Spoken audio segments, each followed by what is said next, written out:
Welcome to the Peapod. And just like the peas in a peapod, each human is here to have experiences that will contribute to the growth of all. Here at the Peapod, we will examine some of these experiences and glean the lessons learned, the truth uncovered, and come to a deeper understanding through our sharing. So grab your popcorn, comfortable, maybe even a paper and pen, and get ready for an amazing time with your hostess, TeriAngel, a woman on a mission to bring change, especially in the arena of peace, into our world. And here she is. Welcome, everyone. Hello, it is Tuesday, and that means that we are on the Peapod podcast. So come on in, share this with a friend. You know, the angels talk to me a lot, and sometimes I listen. And I listened when they said to do this podcast and to call it the Peapod, because just like the peas that are in a pea pod, we are like minded and we're here to help each other through this thing called life. So every session that we have here on the Peapod is different. This month of April, we've been focusing on angels and miracles. And I've got a couple of miracle quotes I'd like to put out for you to focus on. Every day holds the possibility of a miracle. I believe that. That was said by Elizabeth David. And Thich Nhat Hanh said, many people are alive, but don't touch the miracle of being alive. And wow, can I resonate with that one? Yeah, because, just existing is one thing, but to fully live and see all of the miracle of life and see everything that's involved in being here on this earth plane, that's something else. That's really living. And my guest today, my guest co-host is Auntie Jean Lorio. Welcome, Jean. And I Hello, know that Marlene and Deidre and Erica and Charlie. Hi. we have people. Welcome, everybody. So I know, Jean, that you have had so many miracles happen in your life. And every week we've been discussing miracles and how they've shown up for us. So I would love it if you would share some of your miracles with us. You know, when you asked me to come on and do the miracles, your first reaction is, well, what miracles? I don't have any miracles, because you tend to think of parting of the Red Sea or, the giving of the Ten Commandments or something. You think of in huge terms. And so I sat down with a piece of paper and I said, okay, let me think. What do I consider miracles in my life? And what I found out is that so much of life is a miracle. Everything is a miracle. And because they're small miracles, at least not with a lot of fanfare and bands playing or lightning striking or whatever, you don't think of them as miracles, but they are. And I think right away comes to my mind, the first thing that always comes to my mind is that it's a miracle I ever grew up. Because I was born into a family where my father was very abusive. And all I ever remember from that a lot of times is just being frightened, trying to hide. I spent a lot of my childhood trying to hide, to stay out of the way, not to be noticed, because if I was, it would be bad. I would have bad consequences. either physical or verbal. And sometimes I think the verbal hurt more than the physical. You know, uh, the verbal stays with you for a lifetime. The physical heals after a while, most of it, but the verbal and the meaning of the physical is hard. It's something that I didn't couldn't deal with until I found the miracle of this family, really, Yeah. and the love that this family has.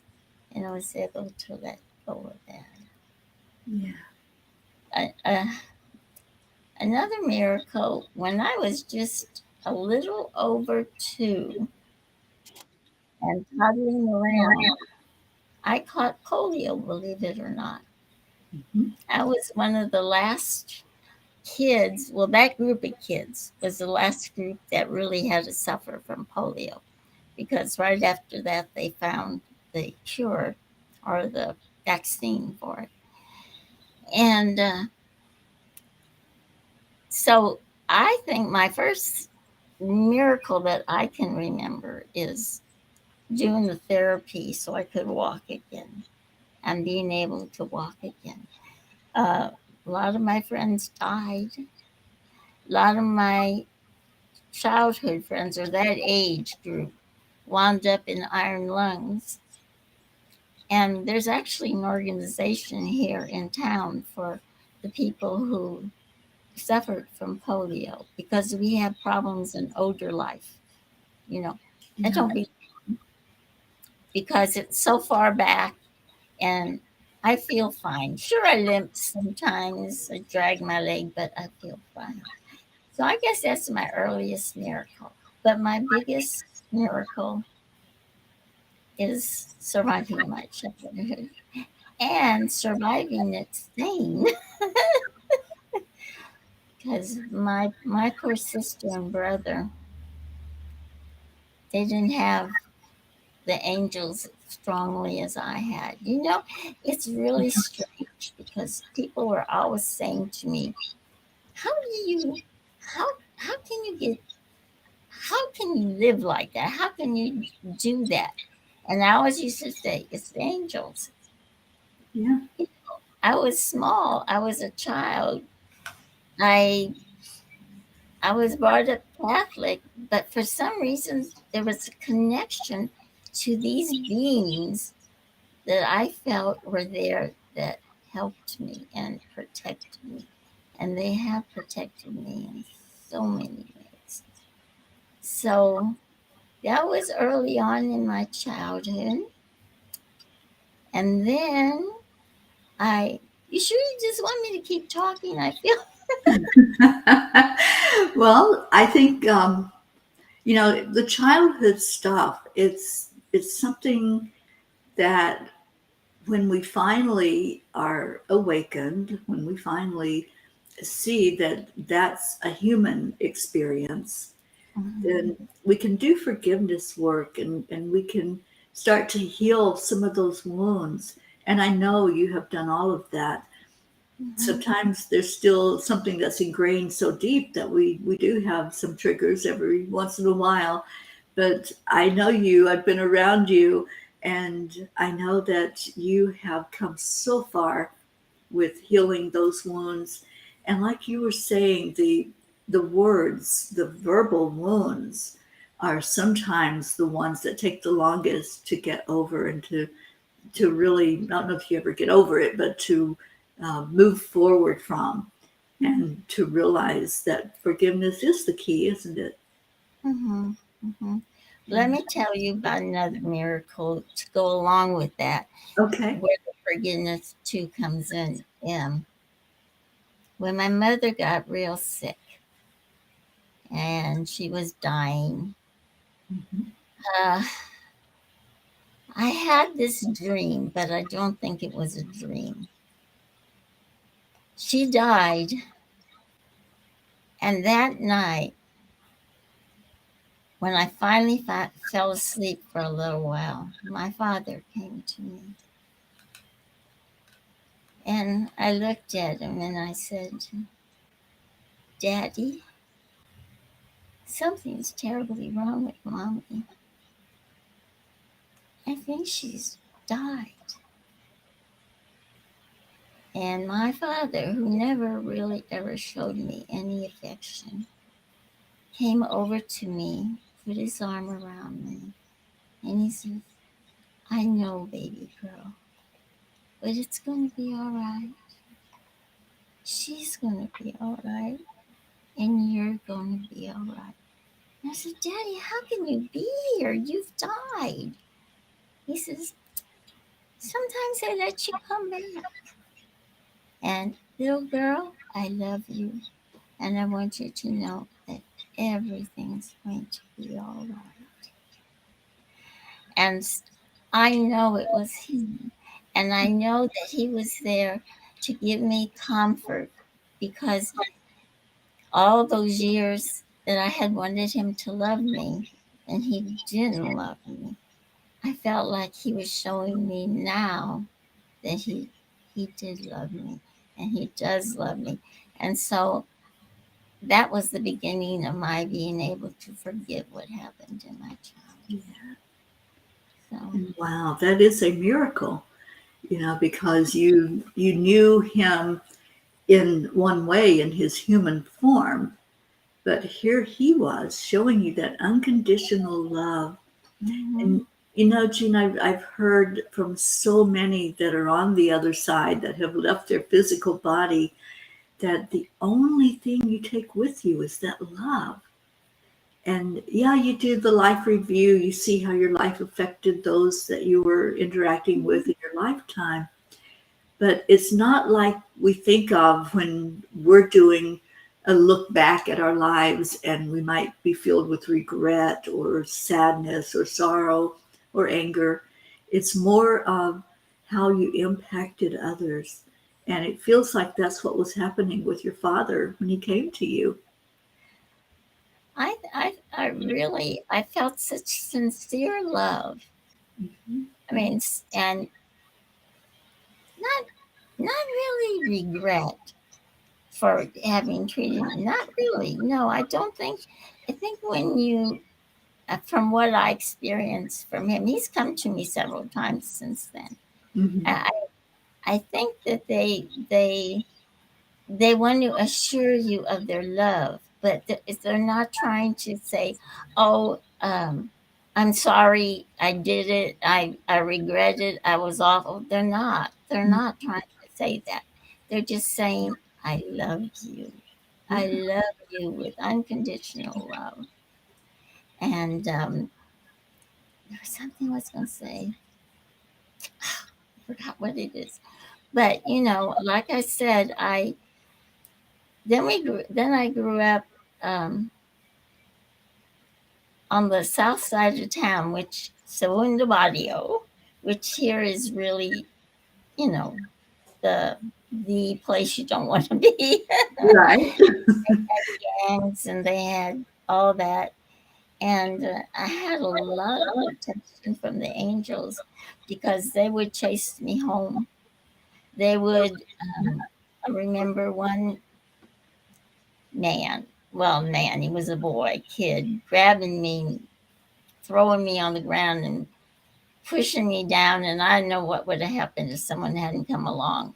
But, I just feel like they've always been there for me because things that should have happened bad didn't happen Mhm. to me. It was like I was under their protection. Yeah. And Yeah, I think you were in a bubble like the one behind you. I put that bubble up because I know there won't be any question about what they call it, um, that you use their picture infringement on their property. Copyright. My Yeah, son took that bubble. that's He took beautiful. it. So, yeah. He blew bubbles in the winter and they would freeze as they came down, and he took pictures Mhm. of. That is so gorgeous. But yeah, Well, I that's feel like I beautiful feel too. like Michael does put us in a bubble of protection.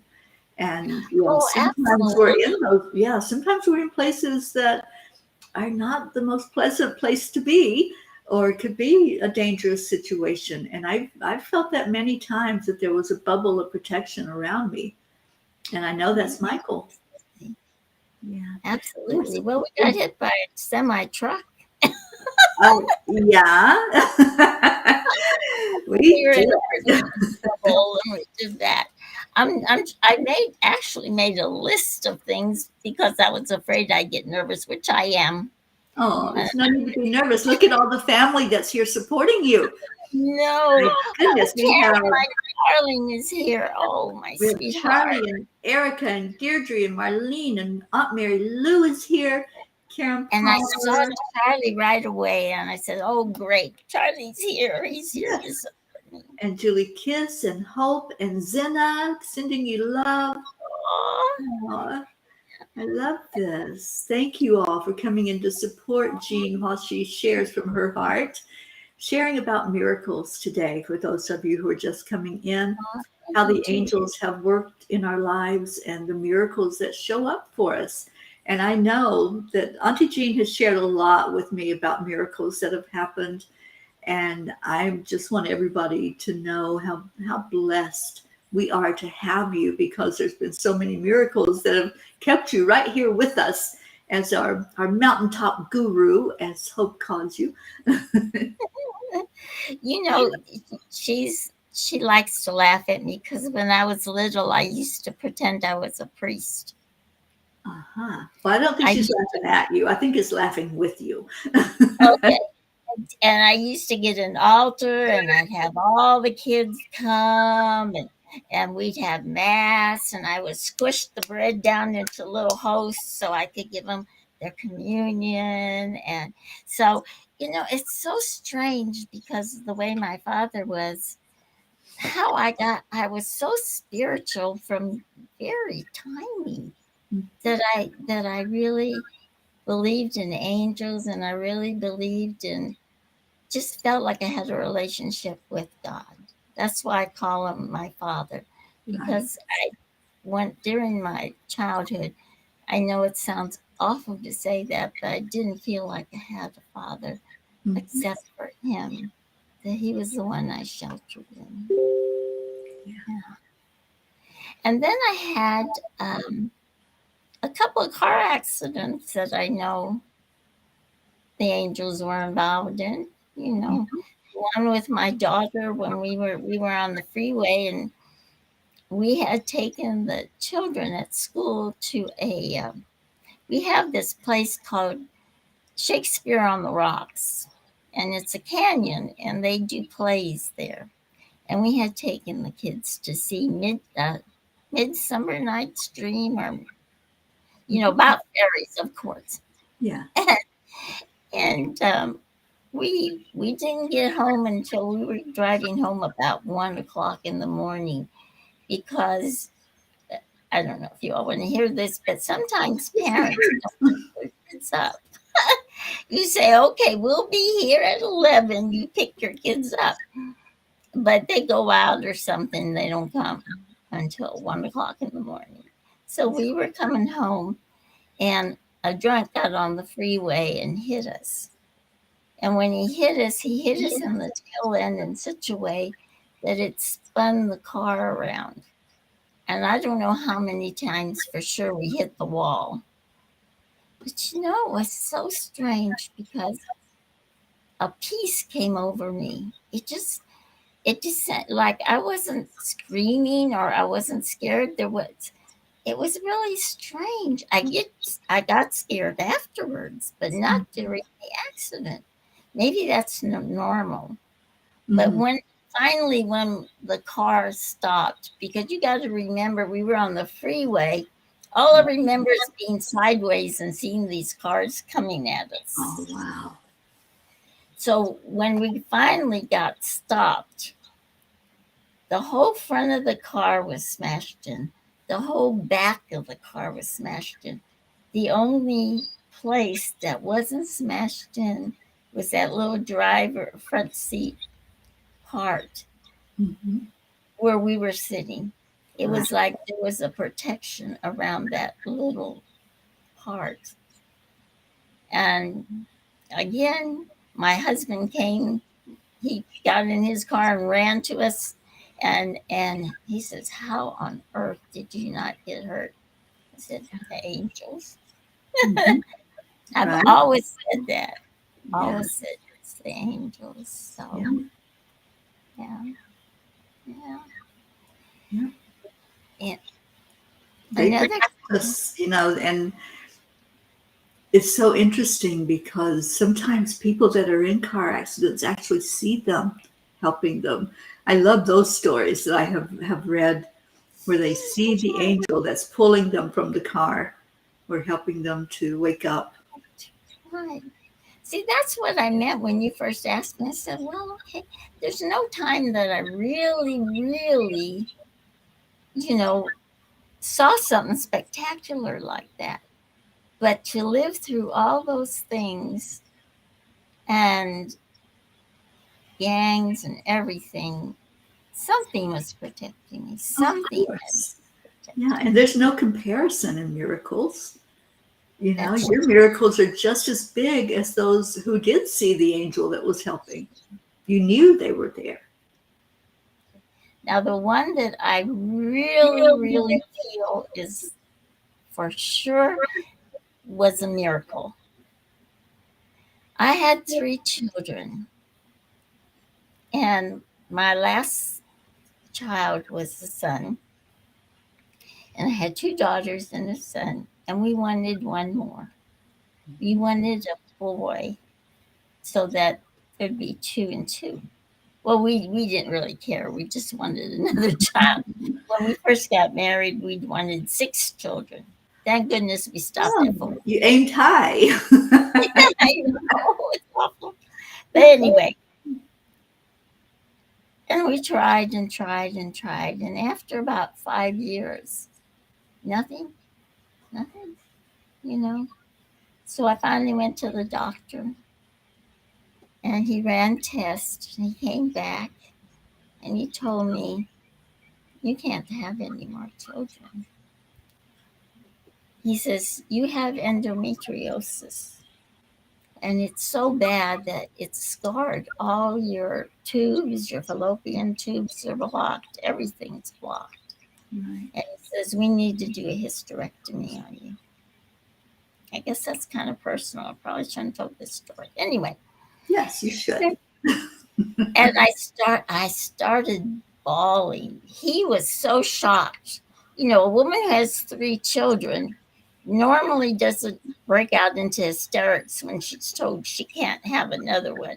Right. And I just cried and cried. My husband was with me, and he asked the doctor, is there anything we can do? And the doctor said, well, you might consider surgery because some people do have the scar tissue removed, but it's not usually very successful. And I said, okay, well, let me go home and think about it and pray about it. Mhm. And I finally came to the conclusion that, well, maybe this is God's way of telling me 3 children are enough. His will be done. But if that's what it is, about 2 weeks later, I know this sounds hokey, but it's quite true. I was sitting there studying the Bible. I know, hokey, but I was. Mhm. All of a sudden, I felt this feeling on the side of it was like a grab, like that. I said, oh my goodness, what is that? Well, that was my 4th baby. Uh-huh. So after about 2 months, I went to the doctor and I said, I think I'm pregnant. And he says, oh, you can't be pregnant. I said, well, I think I am. So he examined me and he said, you're not pregnant. So, okay. So I went home. Another month passed or so, and I knew I was pregnant. And I went back and I said, I'm pregnant. He says, no, you're not. I said, yes. I said, you know what? Do a rabbit test. Whatever the test was they did in the old days. Mhm. Right. Because if I'm not pregnant, I'm very ill. And And something's trust me. wrong, right? So he did. He took the sample and he did and he called me up on the phone and he said, well, the rabbit says you are. But that was a miracle because they That had is a told me. miracle. And he's my son. He's a very loving, beautiful person. He's a minister. Mm-hmm. A lot of people don't know that.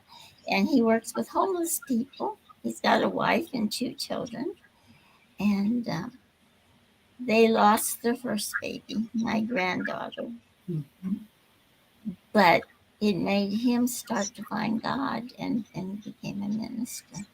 Yeah. So you have to examine your life to see the miracles that are there. There's so many miracles that you don't realize you had. Mm-hmm. You know? Yeah. And they're so beautiful. Every day's a miracle. And look at the blessing that the world has because of Eugene. You have a son who's a minister, and look at the lives that he's touching in how he's helping the homeless and those who are down on their luck. And then you have another son who is a police officer and out there taking care of us, safety. So look at what you've given to the world through the miracle of you surviving all that childhood trauma and the things that you survived to get to be the woman that you are that brought this into the world. That's a miracle. That is a miracle, but all comes from the Father. It's nothing to do with me. So, but I have to tell you because it's such a laugh. My son, who's a police officer, got promoted recently, and when he gave his speech, he says, "My family sounds like a joke." He says, "I have a librarian, a teacher, a minister, and me." He says, "That sounds like a joke." What would happen if a librarian, a teacher, a minister, and a police officer walked into a bar? So anyway, so it is true. We have a very diverse family. But if you have time, I'd like to tell a little story. We have lots of time. You Oh, do what you want good. because I love it. This is your time. There is I think I told you this before, I'm sure. We spent 4 months together. I So know. 24 hours a day. there's a story about this orphanage. I guess you would call it an orphanage. I'll say orphanage. Anyway, it's where babies who were kept who didn't have parents. They had this special room for the little ones that they had cribs lined up on the walls, and they had little babies there, had no parents, and they kept noticing that in this room, the babies that were kept in this one bed always thrived. They had trouble with the others and that. But this one bed, the babies there were always thriving and they always got adopted faster than any of the others. And it happened so often that they wanted to know why. So they set up a camera to see what happens, when nobody's watching, what's happening in that room. And what they found out was the cleaning lady came in at night. And after she cleaned, she had to mop the floor. And for some reason, which I don't understand, maybe was her plan, she would mop from the front to the back of the room. And when she got to the back corner where that crib was, she'd pick up that baby. Mhm. and she would talk to it, and she would love on it, and she would play with it until the floor dried. Yeah. And then after maybe 20 minutes or so, she'd put the baby back down in the crib, give him a kiss goodnight, and leave. And that's why that baby in that crib, all babies thrived. Mm-hmm. And the reason I'm mentioning it is because I was thinking that's miracles that we create. That we, remember, we are God's children. We have His love and kindness in us. And so if we do things like that, we create miracles. So there was a miracle in that crib because a cleaning lady would spend a few minutes of her day loving on a baby. Anyway, I thought that was a miracle. She's what we refer to as an earth angel. Exactly. Well, aren't we all earth angels? Well, we are, but there are those that, they come here and they know that part of what they're going to do in this lifetime is that, Jean. They're going to change lives. That was life-changing for those babies. Think about that. Mm-hmm. Yeah. Yeah, so beautiful. Thank you for sharing that story. And That's I haven't heard that story, but I've heard many times about the babies that get some attention as opposed to those who are maybe just left laying there and nobody really does anything other than the basic, feed them, change their diaper, but doesn't really take time to hold them or cuddle them or talk to them and let them know that they're safe. And it's a big difference, and you can tell the difference in a child that has had that extra attention and the ones that didn't get any. Yeah. So thank you. So what else you got? What other miracles? Well, that's why I said it's hard because every time you try to think about the miracles, so many happen every single day that there was one time when we were staying, I believe it was Seattle. I want to say Denver, but I don't think it was. I think it was Seattle we were staying in. Mm-hmm. And Ron was staying in the room. We were in the motel, and I decided to walk the dog. We had Buddy then. Mm-hmm. And so we got to this, we were walking, we got to the corner of this street, and there are four corners, right? There was an intersection. And the car came this way. I really, to honest truth, can't tell you today, but I think it ran the red light. Okay. And the car from this side crashed into it. And so help me, that car spun and it went to every single corner, but it skipped mine. Me and Buddy were standing there, and that car just went right by us. Right by us. And then went and stopped at the other corner. Again, your bubble, right? You were in a bubble. Yeah. There was nothing I could do or anything. Couldn't run, couldn't nothing. Mm-hmm. And it just skipped us by and went there. So that's a miracle. Yeah. And little things like that have happened all my life. And I tell the stories, and people say, well, how on earth did you survive? The angels. The angels. Yeah. The angels. The angels.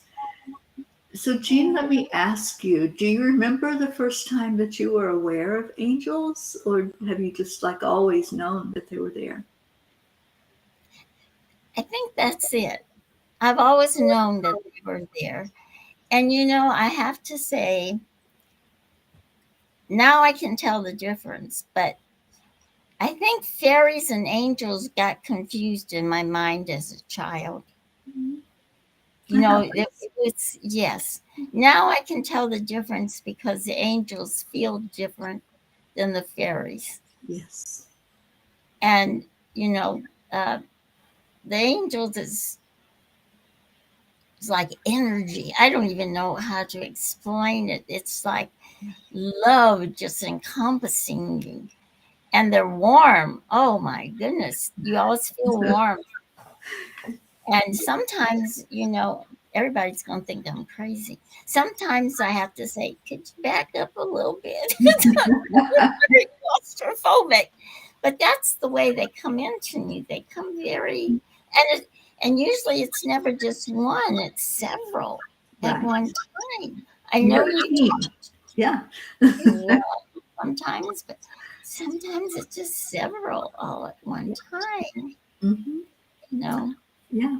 Whatever team is going to come to work with you. Yeah. They come in. Sometimes they do come in force. And Yeah, yeah, I understand exactly what you're talking about because I work with them also. And, there's been many times when I'd be doing a session for somebody and working with the healing energy, and I just have to sit down. Like, it's just too hot in here. Yeah. that happens when like this morning when you're doing a healing Mm-hmm. over virtually, Yeah. whatever. I would say it wrong. They'll come in. I know everybody feels them too. When they're listening to you, they must because they come in so strongly, Yeah. you know, that, you know. And sometimes I can sense them around you. Mm-hmm. Yeah, But you've watched them before as I and I was see working them with them. yes.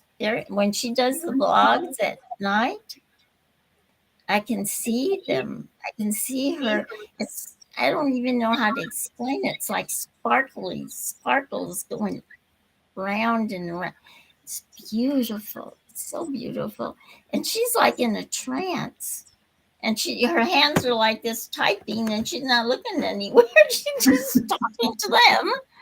And it's amazing. I'd never give up that 4 months for anything. Oh, that was a miracle for me to have you there and Mhm. to just be blessed by your presence. And wow, we did a lot of stuff in 4 months, Jean. We did do a lot of stuff. Yeah, A lot of wonderful we stuff. traveled more than half the country, I think. Yes, I met so many peas. Hmm. So Yeah. it's a whole bunch of like Dell and Windows that came up under the chats. Do you see that? Or is it just on mine? It's just on mine. Okay. It's on yours. Marlene's here, our miracle Marlene. I saw Marlene was here. It I says saw everybody, but then this popped up. angels are always This close by. notifications. Yeah. Yeah, our Michael, angels are. especially. Michael, you can sense. Michael's, and I tell you, there's so many of them that are just so Metatron, so powerful, so strong. When he comes in like thunder, and he's so gentle. Except he told me to stop drinking so much coffee, so Uh-huh. he's going to get me.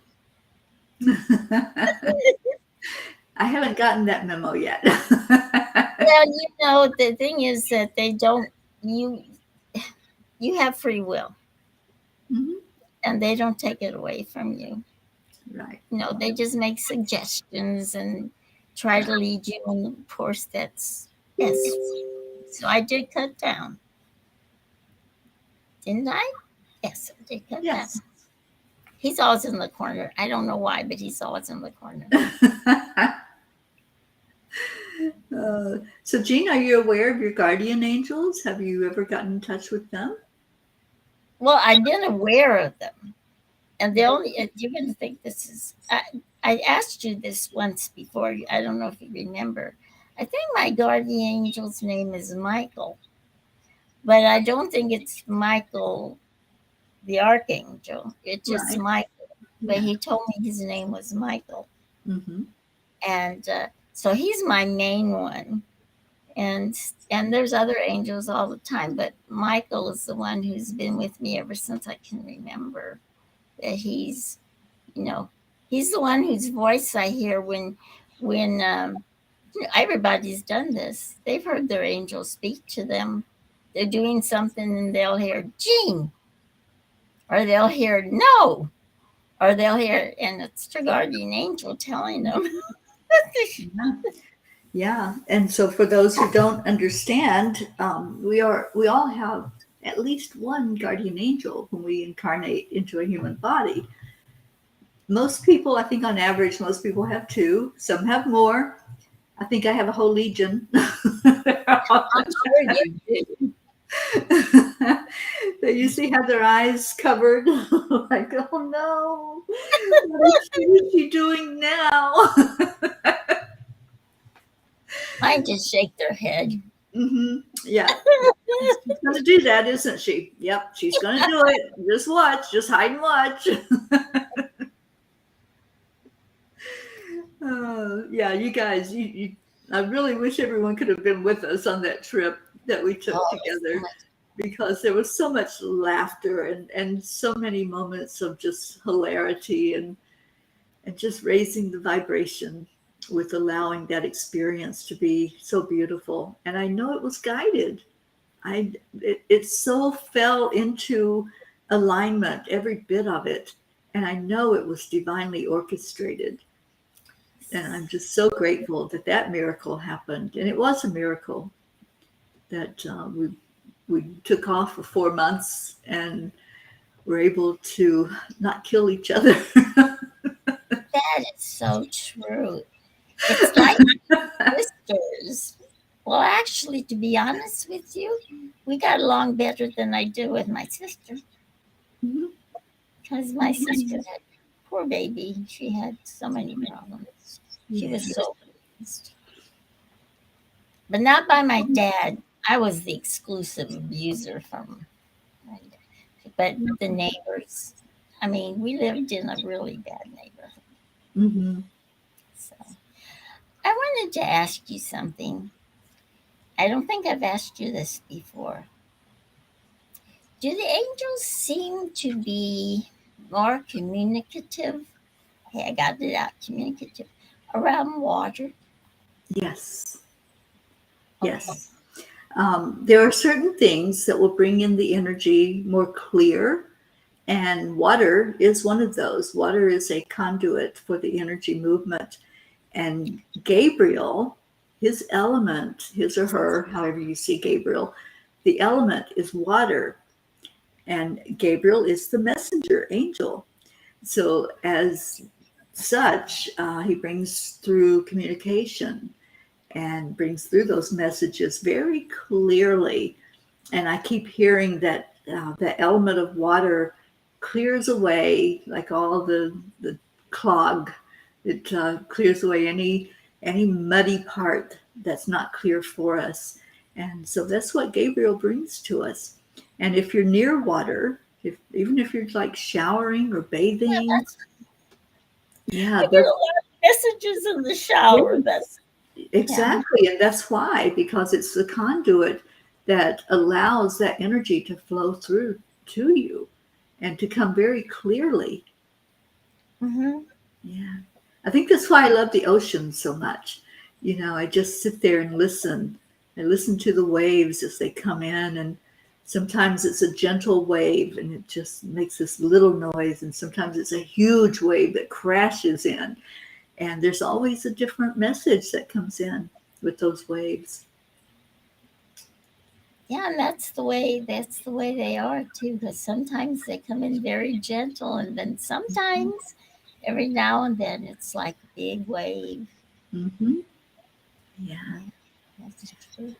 So beautiful. Well, we have a bit of people on. Do you all have any questions that you want to ask of Jean or myself, and about angels or miracles?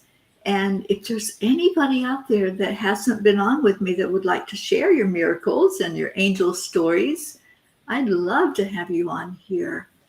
And if you're kind of timid or shy or scared like Auntie Jean was. She was scared, but she's not now.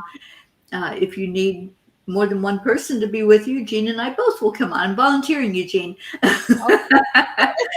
We'll come You've on been with you. volunteering me a lot for things lately. I know. I love it. But we'll be there to hold your hand. You don't have to think, oh, I have to be the only one talking. You know, it doesn't have to be. If you want to come in and share your story, we'd love to hear from more people about your angel stories. I know there's a lot of you out there that have had that. You've had stories and interactions with the angels or with miracles in your life. So we'll do a little. We don't have much time, but we'll do a little Q&A. So anybody that would like to ask, go ahead and type it in the comments and see what you got for us. Beautiful miracles. I loved her. Oh, that was a great show, wasn't it? When she was sharing. Yeah. I'd like to hear. Oh my goodness! You know, Alzheimer's is sitting in here, guys. No! Don't you bring that in with your words. I know. I'd like to hear. Cancel, clear, delete. Erase. I'd like to hear Gracie's miracles. Oh my gosh, me too. Grace Isis, we're calling you in. And we'd love to have Gracie on here to share. Yeah, that would be so beautiful. Yeah. Yeah, so I know Christine's here. Oh, hi, Christine. I didn't see you come in. And Charlie has gobs of miracles too. Mm-hmm. Yeah, our whole P family. We're all a family of miracles, and it's a miracle that we are together and that we came together. Yeah. Well, you know, I really think that angels have been taking care of us. The P family, I think all of us, if we look back, we can see where the angels have been taking care of us all these years. And it was like that was part of the plan for us to get together. It was divinely orchestrated. Exactly. For sure. Yeah. You know, everything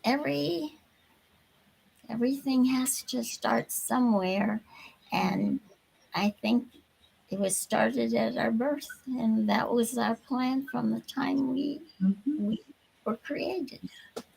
Yeah, it really was. Yeah. Well, while people are thinking about volunteering to come on the show, I'll just share the announcement that starting this coming Sunday at 1:11 p.m. Eastern Time, we will be doing meditation for 11 minutes. So it's very short and very powerful. If you would love to join us, we'd love to have you. We are, when I say we, myself and Maureen Whitehouse and Marbeth Dunn have started a mission called 10 Million for World Peace.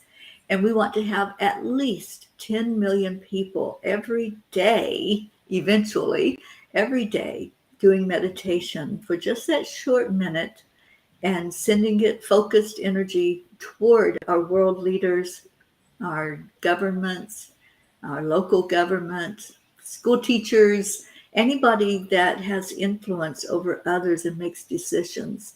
So we would love for you to join us. Starting this Sunday, we'll do it weekly until September. And then in September, we're going to start doing it daily for 11 minutes every day.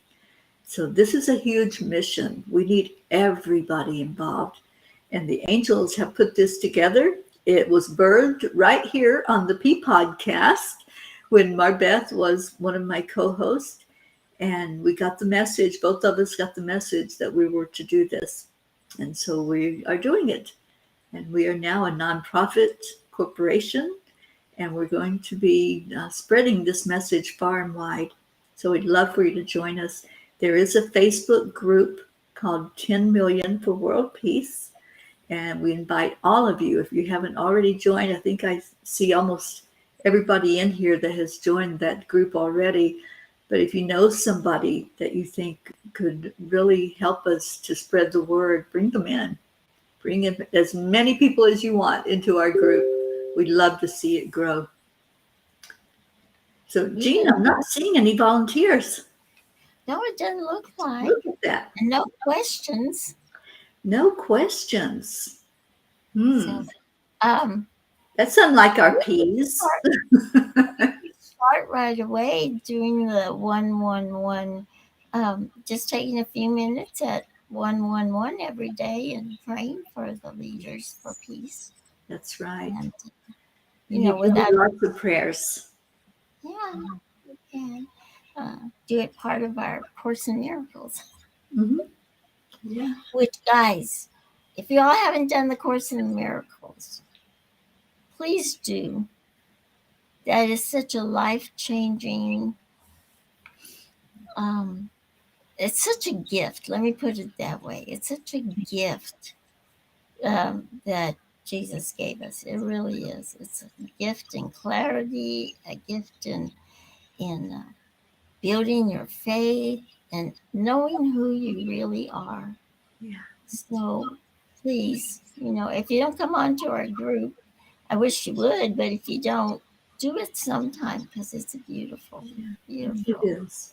And it's uncovering all of those things, those concepts that we were so attached to, that we've been taught, and just taking another look at them and seeing what is real and seeing if those concepts and those beliefs work for us anymore. So yeah, we encourage you to come every night, 8:00 Eastern time. And we do that for half an hour, and then we chat for half an hour. So you're welcome to come to one or both.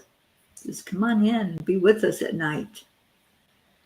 So, Jean, I don't see anybody coming, so we are going to go ahead and close this out. It's 5:55 in the eastern part of the world. And thank you all. Thank you for being with us today. I'm so grateful to Jean for coming on. And Jean, if you had one thing that you would leave everybody with for them to ponder or to think about and be inspired by, what would you say to those who are watching this or will watch it?